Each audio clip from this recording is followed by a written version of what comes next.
Umaga po ng ikatlong araw ng third round ng formal peace negotiations sa pagitan ng NDFP at ng GRP dito sa Roma, Italia. At ang inyo po nasasaksihan ay ang pagpirma ng supplemental guidelines para sa Joint Monitoring Committee sa pagpapatupad ng Comprehensive Agreement on Respect for Human Rights and International Humanitarian Law. Ito na po ang pinakamahalagang achievement ng pag-uusap dito sa Roma, Italia. Inaasahan na ang bagong dokumentong ito ang gagabay sa pagpapatupad ng JMC at ng Joint Secretariat para nga sa naturang Comprehensive Agreement at maisusulong ang karapatang pantao ng mamamayang Pilipino mula sa pagkakaisa ng magkabilang panig. Isa lang ang signing sa highlights sa nagdaang unang 3 araw ng third round ng peace talks dito sa Roma, Italia.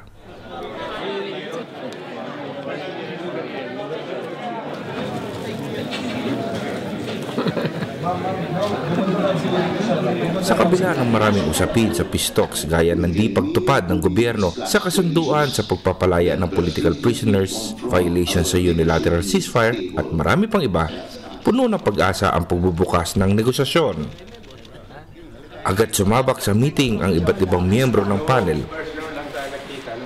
Nag-upisa sa pag-uusap sa mga isyu sa Karil at Jasig na mahalagang kasunduan para sa pagpapalaya ng political prisoners. Full implementation of Karil requires the release of the 392 political prisoners immediately because they are charged with common crimes. Nag-umpisa noong second day ang negosasyon para sa social and economic reforms, ang itinuturing na pinakalaman ng peace talks. Ang mga reformang kakapaloobin nito ay inaasahang tutugon sa mga problema sa kahirapan, kagutuman at kawalan ng kabuhayan sa bansa. Sa madaling salita, ito ang inaasahang magpapaunlad ng bansa at magluluwal ng isang makatarungang lipunan. Habang isinasagawa ang third round, ipinahayag naman ng mga migranteng Pilipino sa Europa ang kanilang suporta sa nagaganap na peace talks. Ay sinusuportahan po namin ang peace talks na nagaganap sa Roma. Nagbibigay po kami ng panahon. Unang-una, kahit po kami busy dito, ay nagbibigay kami ng panahon at yung aming tainga, yung pakikinig namin, para maunawaan namin ang magagandang programa. Kaya nandito kami sa gitna. Pero sa kalagitnaan ng peace talks, naibalita ang sunod-sunod na paglabag ng GRP sa kanilang mismong ceasefire declaration. Ni-raid ng AFP ang isang kampo ng NPA sa Makilala, North Cotabato noong January 21. Bukod pa ito sa pagpaslang ng isang leader ng sugar workers sa Negros at lumad leader sa Surigao del Norte. Pero parang merong nananabotahe, no? Kasi these things happened while the peace talks are ongoing here in Rome, no?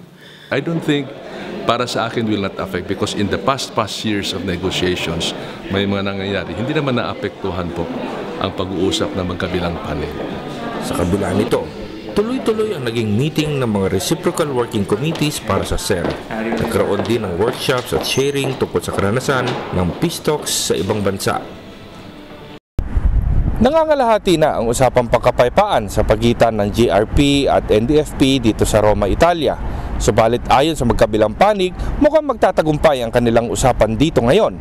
Halimbawa na lamang ang pag-aproba ng supplemental guidelines para sa Joint Monitoring Committee. Dagdag pa rito ang approval ng ground rules para sa susunod na discussion ng Comprehensive Agreement on Socio-Economic Reforms, maging ang Comprehensive Agreement on Political and Constitutional Reforms. Marami pa ang kanilang pag-uusapan, subalit nagpapahayag ng pag-asa ang magkabilang panig na magtuloy-tuloy ang kanilang usapang pagkapayapaan. Nag-uulat mula sa Roma, Italia, ito si Raymond Villanueva para sa Alter Media.